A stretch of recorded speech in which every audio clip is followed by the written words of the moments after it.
एकं नित्यं विमलमचलं सर्वधी साक्षिभूतं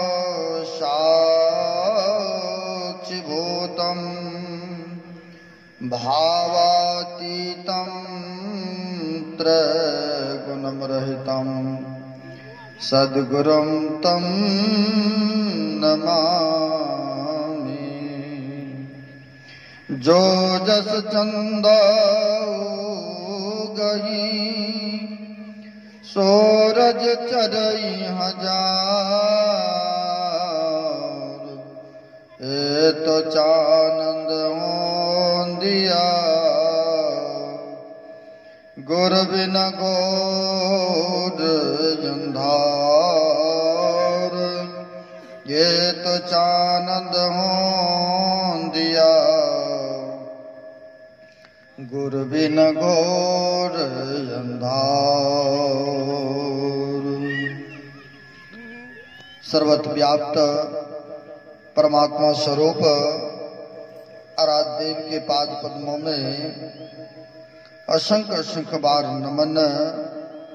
मंचस्थ पूज्य साधु चरण, उपस्थित सदगुरु के सदभक्तों सबों को नमन है। बड़े खुशी उत्साह की बात है, श्रद्धे चंदन बाबू ने हम सबों को बुला करके यह आध्यात्मिक कार्यक्रम रखा। बच्चे के मुंडन के उपलक्ष्य में बड़े ही शुभ काम किए हैं।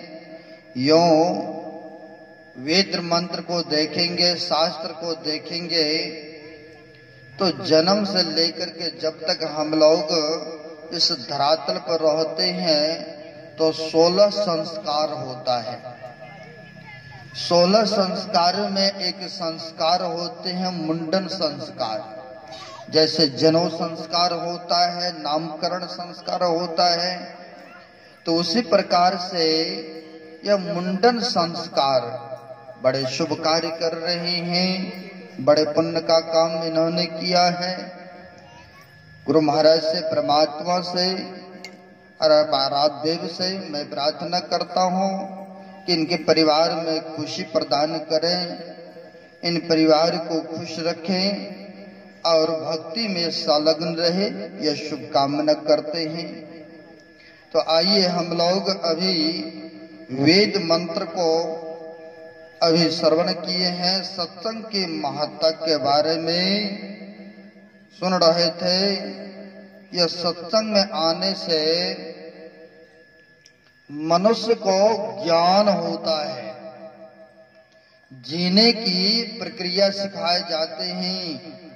और जो सत्संग करते हैं, सत्संग में आते हैं, तो महापुरुष कहते हैं जो भूतकाल में हम आपसे ऐसे अकर्तव्य कर्म बना है, अशुभ कर्म बना है, अगर चाहते उन दुखों से बचने के लिए चाहते हैं कि वह भोगना नहीं पड़े, तो महापुरुष कहते हैं, बाबा नानक फरमाते हैं, संत शरण जो जन पड़े सो जन उद्रण हार, संत के निंदा नानिका बहुरी बहुरी ले अवतार। महापुरुष कहते हैं अगर चाहते हैं कि ऐसा वो कर्म बना है, ऐसा कर्म को नहीं भोगना पड़े, दुख उठाना नहीं पड़े, तो कहते हैं इसके लिए सत्संग में जाना पड़ेगा, संत महापुरुषों के शरण में जाना पड़ेगा। कहते हैं उनके शरण में जाते हैं तो क्या होता है, तो आपका पाप क्षय हो जाता है, आपके जो दुख आने वाला है उन दुखों से भोगने से हम आप बच जाते हैं। इसलिए कहते हैं महापुरुष फरमाते हैं कि जो सत्संग करते हैं तो उनका सुधर जाते हैं, भविष्य उनका उज्जवल हो जाते हैं। बड़ा अच्छा शब्दों में महापुरुष फरमाते हैं, सत्संग में लागी रहो रे भाई, तेरी बिगड़ी बात बन जाई। महापुरुष कहते हैं जो सत्संग में लग करके रहते हैं उनका बिगड़ा बात भी बन जाता है। अब कहेंगे किनका किनका बना भाई? हम आप अगर देखेंगे इतिहास को उल्टा करके तो बहुत सारे ऐसे थे जो कि नाम सुनकर के लोग डरते थे, भगवान बुद्ध के शरण में गए। हम आप जानते हैं उंगली माल नामक थे व्यक्ति, जो कि संतों की छत्र छाया में गए। आज देखिए वह संत हो गए। बहुत सारे ऐसे हैं, बाबा नानक के शरण में गए, रत्नाकर नामक थे हत्यारे, वो भी गए, वो भी देखिए संत हो गए। यानी महापुरुष कहते हैं संतों के सानिध्य जो करते हैं, जो सत्संग करते हैं, उनको सद्बुद्धि सद्ज्ञान हो जाते हैं। इसलिए महापुरुष कहते हैं कि यह सत्संग बड़े भाग्य से प्राप्त होता है। महापुरुष बताते हैं, रामायण में लिखते हैं, पुण्य पिण्य बिन मिलहि न संता, असत संगति संस्कृति कर अंता। जब पुण्य की उदय होता है तभी जाकर के संतों का समागम में भाग लेते हैं। इतने सारे पब्लिक नहीं है, बहुत सारे हैं, लेकिन सबको यह घड़ी, सबको यह सुनहरा अवसर प्राप्त नहीं होते हैं। कहा है जिनके पास में पुण्य के पूंजी होते वही संतों की छत्र छाया में जाते हैं। या यूं कहिए उदाहरण में, सोना चांदी खरीदने के लिए वही व्यक्ति जाते हैं जोहरी के पास में, जिनके पास में अधिक पूंजी हुआ करते, अधिक पैसे हुआ करते हैं, वही तो सोना खरीदने के लिए जाते हैं। साग सब्जी खरीदने के लिए तो यूं ही बहुत जाते हैं। उसी में से आप सब बड़े भाग्यशाली हैं जो आकर के समय दिए हुए हैं और शांति पूर्वक बैठे हैं, महापुरुषों की वाणी को श्रवण कर रहे हैं। तो इसलिए कहती हैं सबके नसीब में प्राप्ति या ज्ञान यज्ञ में भाग लेने का शुभ अवसर प्राप्त नहीं होता है। जब उनकी असीम कृपा होते हैं तब जाकर के कहीं यह संतों का समागम में भाग लेने को मिलता है। इसलिए महापुरुष कहा है इस सत्संग में लाभ बहुत है। अब कहेंगे कि महापुरुष कहते लाभ बहुत है, लाभ तो भाई दिखता ही नहीं है, फिर कैसे लाभ है? लेकिन संत मिथ्या वचन तो नहीं करेंगे। संतों ने जो देखा है, उन्होंने जो अनुभव किया है, वही तो हम आपके बीच में रखा है। उन्होंने कहा इस सत्संग में लाभ बहुत है। अब कहेंगे क्या लाभ है? लेकिन कहते हैं बहुत लाभ यह होता है कि सत्संग में जाने से आपके पहाड़ के समान अगर पाप है या ऐसा अकर्तव्य बना है, उन दुखों से भोगने से हम आप बच जाएंगे। या बहुत बड़ा कष्ट आने वाला है तो महापुरुष कहते हैं एक कंडा चुभा करके महापुरुष कृपा कर देते हैं भक्तों के ऊपर, उनके दुख का हरण कर लेते हैं। जो संतों के चरण में जाते हैं, आपको मैं भगवान बुद्ध के इतिहास के बारे में सुनाऊंगा। भगवान बुद्ध के समय में माँ बाप और एक ही बच्चा था, वह गए लेकर के सत्संग सुनने के लिए। भगवान बुद्ध के पास में गए सत्संग सुनने, प्रणाम करते, माथा टेकते हैं। टेकने के बाद भगवान बुद्ध आशीर्वाद देते हैं दीर्घ आयु का। किनको? तो जो दोनों थे पति पत्नी, उनको आशीर्वाद देते हैं कि दीर्घ आयु हो। लेकिन बच्चे ने जो माथा टीका, उनको आशीर्वाद नहीं देते हैं भगवान बुद्ध। तो माँ बाप पूछते हैं प्रभु हम लोगों को आशीर्वाद प्रदान किए, आशीर्वाद दिए, ये बच्चे भी माथा टीका मालिको, आपने आशीर्वाद नहीं दिए इनको। कहा क्या बताऊं, इनका मात्र 7 दिन ही बचा है।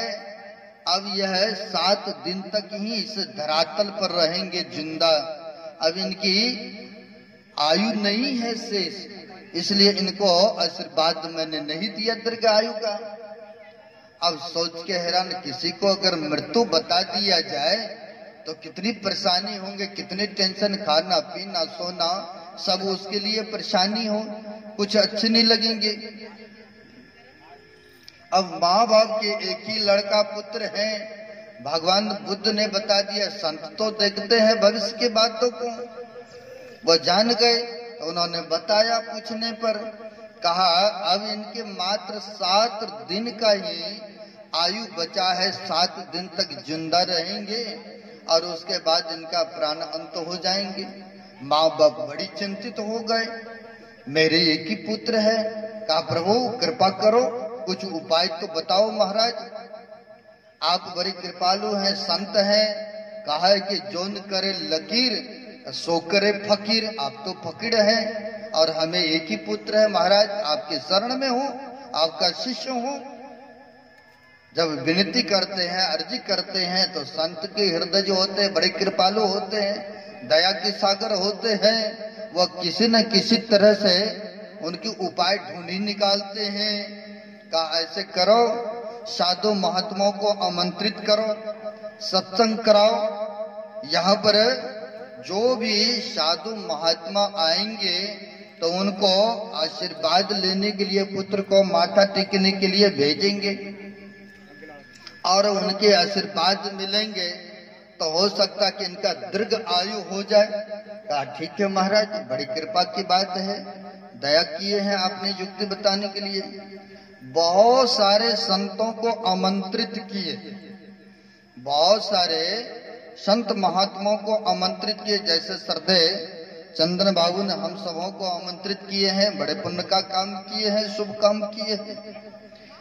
बहुत सारे साधु महात्माओं को आमंत्रित किए, वहां पर 7 दिनों का सत्संग का आयोजन रखा। अब सत्संग होता रहा, अब सत्संग में संत महापुरुषों की वाणी को रखे जाते हैं और जहाँ सत्संग है, सत्य का संग है, तो कहते हैं जो भी सत्संग में आते थे बच्चे को पहले सिखा दिया था कि जो भी आएंगे उसको माथा टिकेंगे, प्रणाम करेंगे। अगर कोई व्यक्ति आपसे लड़ाई झगड़ा वर्षों किए हुए हो, अगर कहीं उनके पास में आप झुक जाएंगे तो बेशक वो कुछ नहीं बोले, लेकिन उनके अंदर से आत्मा जरूर कबूल करते हैं कि लगता है इसमें परिवर्तन हो चुका है। हो सकता है आगे चल करके वो आपसे प्रेम संधि कर ले, आपसे वातावरण करने लग जाए, ऐसा होता है। अब क्या है, जो भी आते थे पहले सिखा दिया था कि जो भी आए उनको माथा टेकना है, उनसे आशीर्वाद प्राप्त करना है। तो बच्चे जो भी आते थे, संगत या बाबा जी थे, सबको माथा टेकते थे। जब 7वां दिन सत्संग संपन्न हुआ तो भगवान बुद्ध के पास में सभी आते हैं, माँ बाप और बच्चे आकर के प्रणाम करते हैं, माथा टेकते हैं। तो भगवान बुद्ध 7 दिन के बाद जो बच्चा आए माथा टेकने के लिए, तो वहां पर भगवान बुद्ध उनको आशीर्वाद प्रदान करते हैं कि दीर्घ आयु हो। कहा महाराज बड़ी कृपा हो गए, आप उस 7 दिन पहले आशीर्वाद नहीं दिए थे, लंबी आयु का आज आशीर्वाद दे रहे हैं, महाराज बड़ी कृपा हुआ है। कहा इन्होंने सबों का आशीर्वाद ग्रहण किया है, इसलिए अब यह 100 बरस ही नहीं 120 बरस तक यह जिंदा रहेंगे। बड़ी कृपा हो गए। और उसमें इतिहास में आया है कि वह बच्चा 120 बरस तक इस धरातल पर रहे, संसार में रहे, यानी संतों के सानिध्य करने का, सत्संग में आने का कितनी बड़ी लाभ हो गए।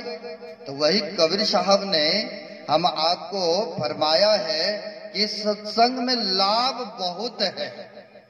कहते हैं दिखता नहीं है कि लाभ है, लेकिन जो यहाँ आने से आपको लाभ मिलता है, खुशी मिलता है, कहते हैं अन्यत्र जगह जाने से आपको वह लाभ नहीं मिलेंगे, बशर्ते यहाँ पर दिखते नहीं है कि यह लाभ है। लेकिन जो यहाँ आते हैं, जो ये कमाई करते हैं, इसमें कोई हिस्सेदार नहीं है, कोई बंटवारे नहीं होंगे। या आप जिस तरह से भोजन करते हैं, आपकी पेट भरते हैं, उसी तरह से कहते हैं आपने जो सत्कर्म किए हैं, शुभ काम किए हैं, यह आपके साथ लगा रहेगा। कहते सत्संग में जाने से क्या लाभ होता है। हम आप जानते हैं कि पंजाब के अंतर्गत में 10 गुरु हो गए। 10 में से सर्वप्रथम गुरु नानक देव जी महाराज हुए हैं, बड़े उच्च कोटि के संत हुए हैं, बड़े सरल हुए हैं। और संत जो होते हैं कहते हैं उनको मान करो तो भी ठीक है, अपमान करो तो भी ठीक है। कहते वो तो होते हैं वृक्ष की समान, जिस तरह से आम के पेड़ होते हैं, उनमें पेड़ में आम देते हैं, लोग डले मारते हैं, डंडे मारते हैं, लेकिन फिर भी पेड़ गाय से वह फल ही देते हैं, छां देते हैं। कहते संत भी उसी प्रकार के होते हैं। लोगों का अपमान सह करके भी लोगों ने कष्ट देते भी हैं, फिर भी उनके प्रति उपकार ही करते हैं संत। यह परंपरा होता हुआ चला आ रहा है। तो पहले के जमाने में, नानक साहब के जमाने में इतने गाड़ी घोड़े की सुविधाएं नहीं हुआ करते थे, तो पैदल यात्रा महापुरुष सत्संग करते थे, फरमाते थे।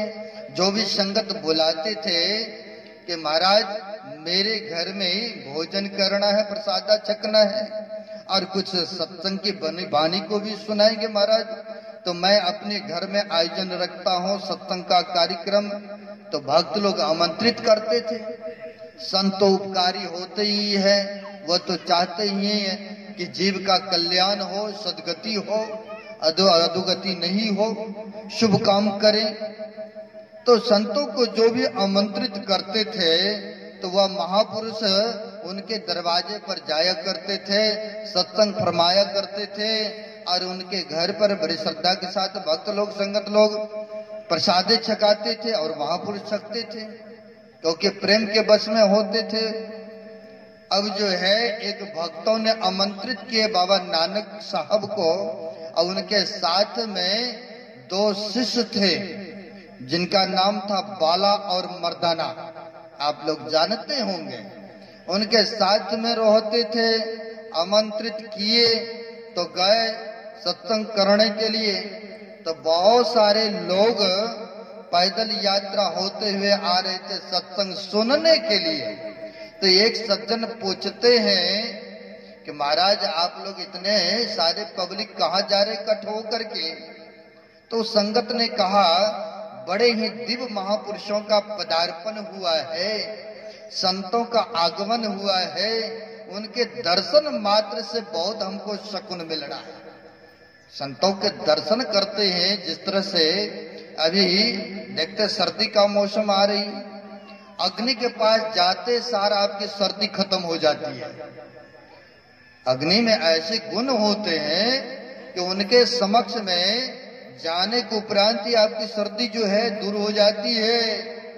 अरे गर्मी को महसूस करते हैं, कहते ठीक उसी प्रकार से संतों के सानिध्य करने से आपके जो दुख आने वाला है, आपको जो कष्ट आने वाला है, ना जाने किस तरह से खत्म हो जाते हैं, पता भी नहीं चलता है।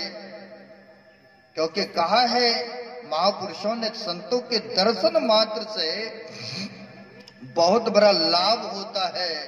कबीर साहब ने कहा है कबीर दर्शन बर भागे सो पाए, जो होवे सूली सजा कांटों पे टल जाए।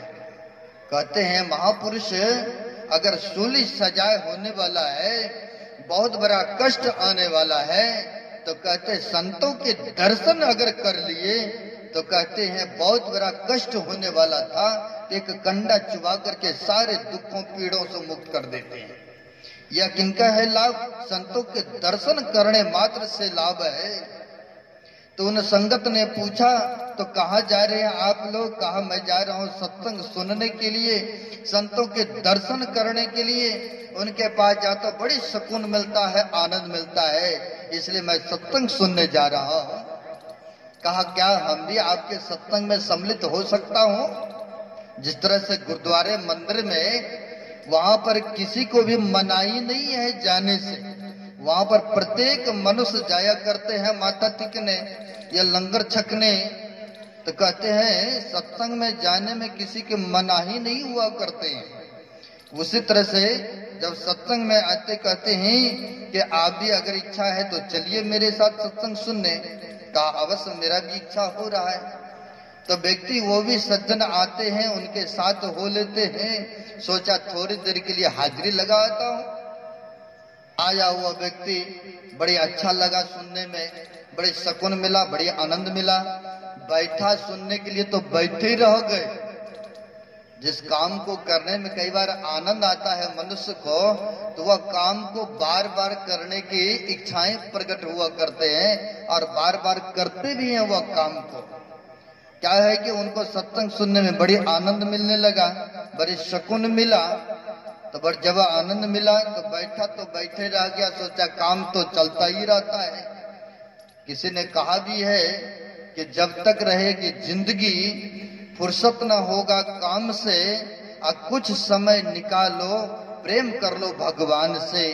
कहते ये जब तक शरीर रहेगा, जब तक हम आप संसार में रहेंगे, ये रोटी धोती कपड़े का काम चलता ही रहेगा। लेकिन इसी के पीछे पड़े रह जाए और परमार्थ की ओर नहीं लगे, सुमरन भजन नहीं करें, कहते ये भी बुद्धिमत्ता नहीं है, यह भी बुद्धिजीवी का कार्य नहीं है। संसार के काम को करते करते कहते करते रहना और परमार्थ के काम को भी करते रहना, तब बुद्धिमत्ता है, तभी मनुष्यता है। अब क्या है, वह व्यक्ति आया सत्संग सुनने, बाबा नानक साहब को माथा टेक करके बैठ गए। बैठा तो बैठे रह गए, सुनता रहा जब तक सत्संग चलता रहा। जब सत्संग संपन्न होते हैं तो सभी भक्त लोग जाने लगे, संगत लोग जाने लगे। तो उनको ज्ञात कराया गया कि कल भी यहाँ पर सत्संग फरमाएंगे बाबा नानक साहब। सभी पब्लिक, सभी संगत फिर आवे। अब इनके मन में हुआ कि हमारा बचपन का मित्र है, उसे भी कल हम ले आएंगे सत्संग सुनने के लिए, संतों के दर्शन करने के लिए।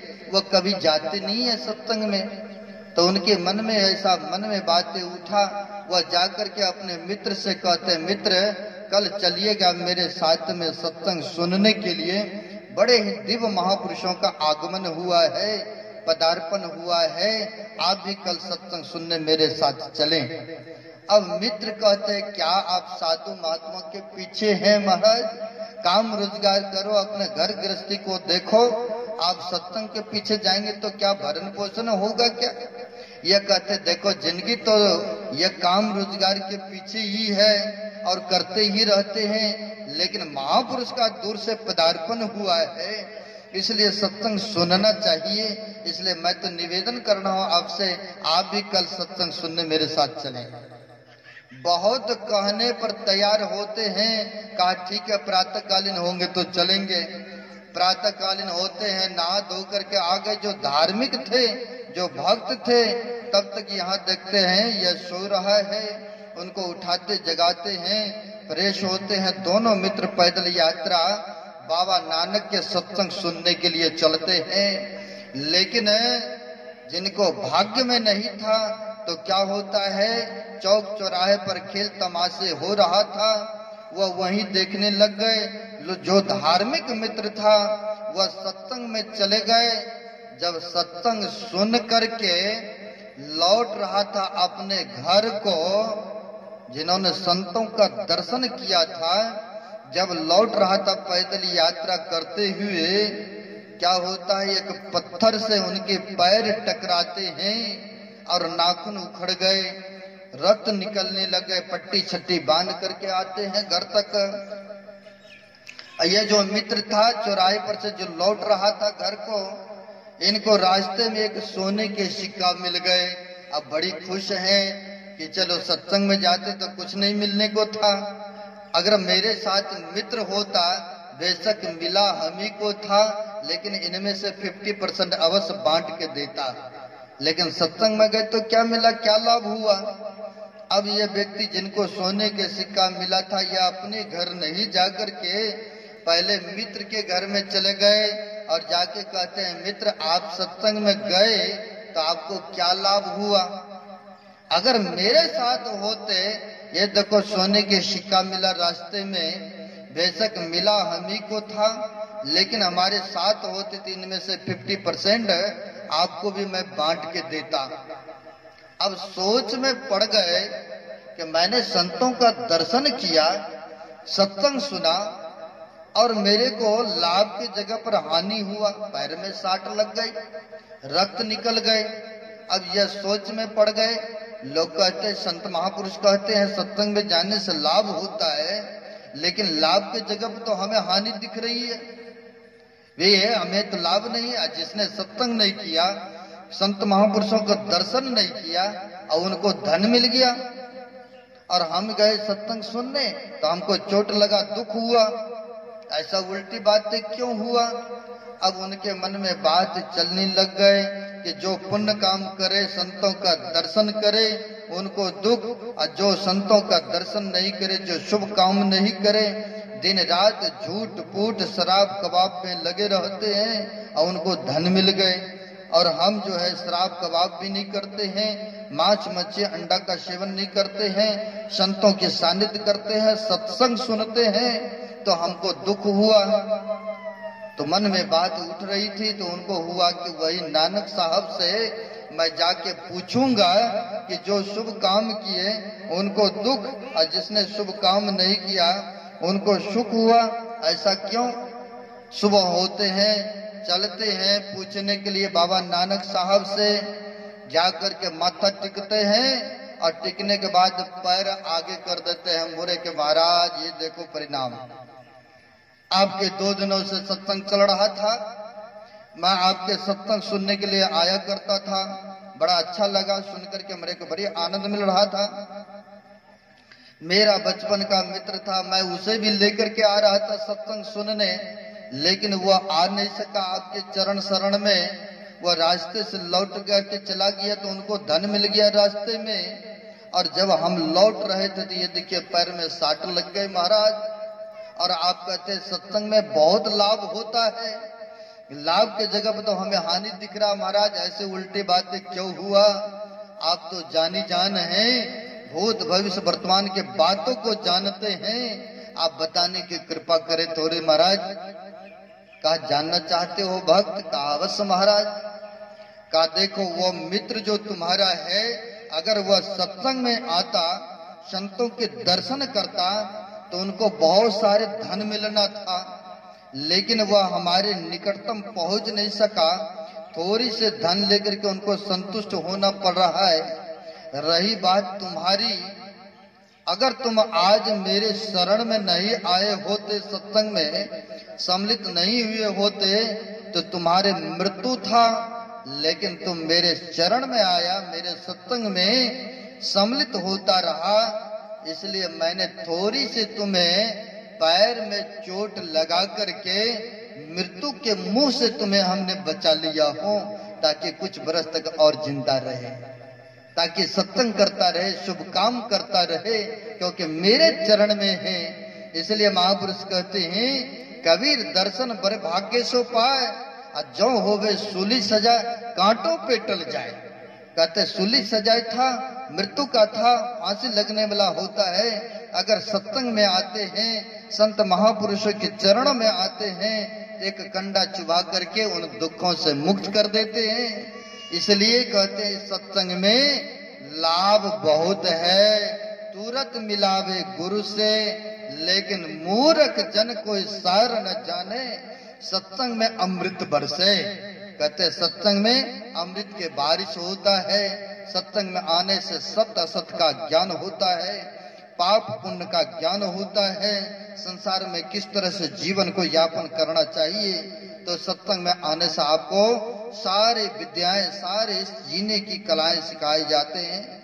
इसलिए जहाँ कहीं भी सत्संग हो, हरि कथा हो, अच्छे महापुरुषों की वाणी सुनने को मिले, तो वहां पर जाकर के अगर समय देते हैं, तो आपका जीवन मंगलमय होता है, आपका जीवन सुखद होता है, आनंदमय होता है। इसलिए आप सब बड़े भाग्यी हैं, बड़े पुण्यात्मा हैं, जो कि यह सत्संग में आकर के समय को दिए और सत्संग में भाग लिए। मैं गुरुदेव से प्रार्थना करता हूँ कि जहाँ कहीं भी सत्संग हो, जहाँ किसी भी संप्रदाय का हो, वहाँ पर समय अगर देते हैं तो देना भी चाहिए, और देते हैं तो बड़े ही पुण्य का काम करते हैं। तो इसी तरह से धारणा, इसी तरह से विचार आप सबों का बना रहे, शुभ काम करते रहें, आपका जीवन मंगलमय हो, सुखदमय हो, यही शुभकामना करते हुए कहने के लिए तो बहुत सारी बातें हैं, लेकिन ज्यादा समय नहीं लेता हुआ अपने वक्तव्य को यहीं पर विराम दूंगा। अब मेरे छोटे छोटे कलाकार हैं, बच्चे नन्हे मुन्ने,